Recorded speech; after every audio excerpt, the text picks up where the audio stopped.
जरा थोड़ी सी negative side भी देखते हैं कि एक्चुअली ये फील्ड मार्शल के 1000 दिन पाकिस्तान को कैसे पड़े। नंबर 1, फौज के लिए बहुत बुरा था, 9 मई हो गया। फील्ड मार्शल अगर वो पॉलिसीज ना रखते और इमरान खान को गैर कानूनी तौर पर गिरफ्तार करने का हिस्सा ना बनती फोर्सेस, और जो कुछ इमरान खान के साथ हुआ वो तसलसल जारी ना रखा जाता, तो इदारे के खिलाफ लोगों का इतना रिएक्शन ना होता कि वो 9 मई को इदारों के बाहर या इनके दफातर के बाहर एहतजाज करने चले जाते। अब उसके बाद जो हुआ वो कंट्रोवर्शियल है, उसकी आज तक कोई इंक्वायरी नहीं हुई कि वो किया किसने और वो कैसे हुआ। बहरहाल 9 मई आसिम मुनीर साहब के दौर में हुआ।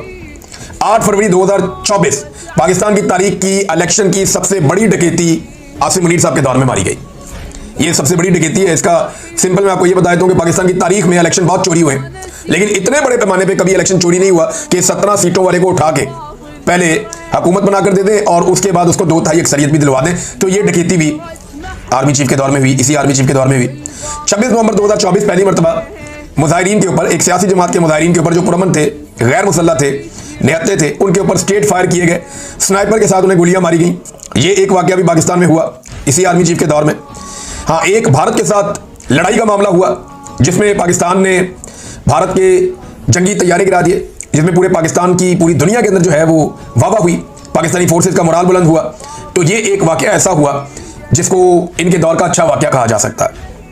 लेकिन उसके बाद ये फील्ड मार्शल बन गए। ना 1 इंच जमीन फतह की गई, ना जमीन के ऊपर पाकिस्तान को कोई कामयाबी मिली, ना कश्मीर आजाद हुआ और ना ही पाकिस्तान भारत से अपना पानी छुड़वा पाया।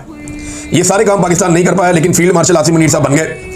और एक और चीज, आसिम मुनीर साहब की ज्यादा तवज्जो उनके अपने टन्योर में उनके अपने काम के ऊपर तो रही होगी, जो आर्मी चीफ की ड्यूटीज हैं वो तो उन्होंने जरूर की होगी, लेकिन उससे ज्यादा रिपोर्ट हुआ उनके मामला वो वाले जो सियासत पे, मईशत पे और इंतजामी मामला पे रहे। तो उनकी तवज्जो, हालांकि हलफ इसकी इजाजत नहीं देता, लेकिन उनकी तवज्जो दीगर मामलात की तरफ बहुत रही।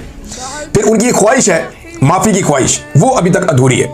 इमरान खान माफी नहीं मांग रहा, टूट नहीं रहा, डर नहीं रहा, डरा हुआ दिखाई नहीं दे रहा। तो ये जो चीजें उसने कहा कि मुझे डरा हुआ देखना, इनकी जो है वो ख्वाहिश ही रह जाएगी, इनकी हसरत रह जाएगी कि मुझे डरा हुआ देखें।